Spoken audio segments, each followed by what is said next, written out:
Днес ще играем играта Fun Run 2. Ще играем, тя е много добра игра. Та започваме. Както винаги, първо пускам всичко така напред. Първо пускам играта, след това записвам винаги. Та започваме играта. От интернет мисля да изберем хора, да не са ботови.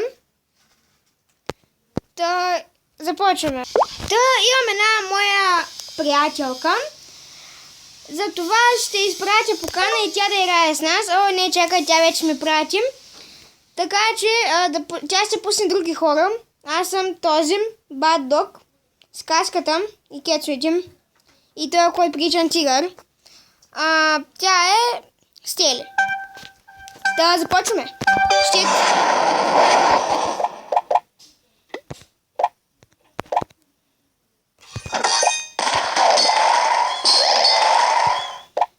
Мразя, когато има магнити и някой ни дърпа. Това е много гадно. И с тези светкайци, които постоянно ни удрят. Но все пак си заслужава да играем на тази игра. Колкото да не, някой може да ни харесват, но мен ми харесва, затова играя. Нали? Все пак. Та, дано да не сме на последно място, обикновено съм на първо или второ. Но явно, че този път ще си извадите последното място, както виждам. Но нека да не се тревожим за това. Да се справяме. Тая маймуна има хака, постоянно играе и си пече всичките неща. За един ден това не може да стане.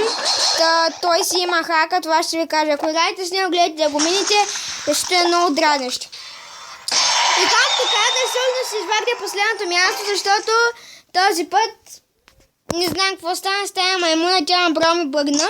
Ще играем още една игра и ще видим какво ще стане. Да изберем първата писта.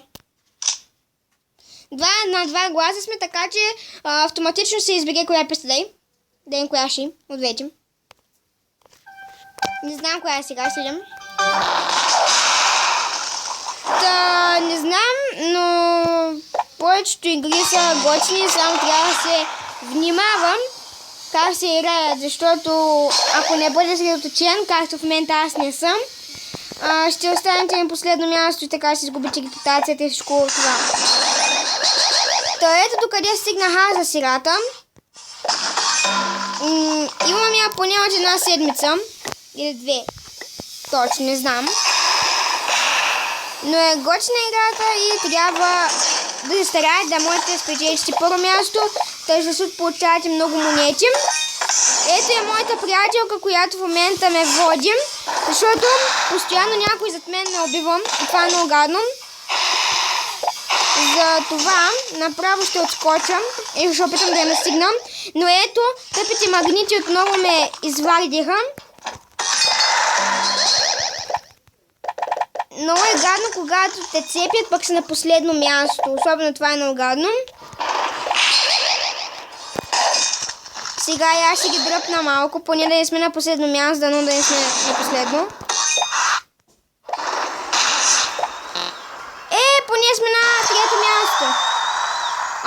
Ако не беше ме бутнал някой с магнит, и сега ще да сме на първо или второ. Няма нищо, това беше, ще изиграя още не ради и след това ще качам видеото. Искам много харесате, който хареса тази игра и футболът, защото предишното видео снимах за футболът, който харесва футболът и тази игра, разбира се, да хареса това видео. Да започваме трета игра.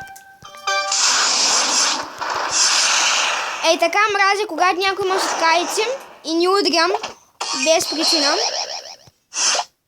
Много е гадно. Но спокойно, ние ще си измислим нови занимания. И ще спечелим. Дали? Те път поне. На второ място сме, нали? Сега ще опитам да изводя ето този, за да сме на първо. Въпреки, че майче това няма да стане, защото всички се бутат, за да станат на първо място. Ето, на последно място съм, а всички искат да са след мен. Ето ние състезаваме се. Само да че някой път, когато се състезавате с някой и отборнера, не се тревожете, все пак бъдете единни. Дори когато някой иска да ви такова. Ето пак съм на трето място. Не знам, днеска съм мачно разсеяна, обикновено съм на първо или второ. Но все едно. Това беше краят на видеото. Благодаря, че гледахте и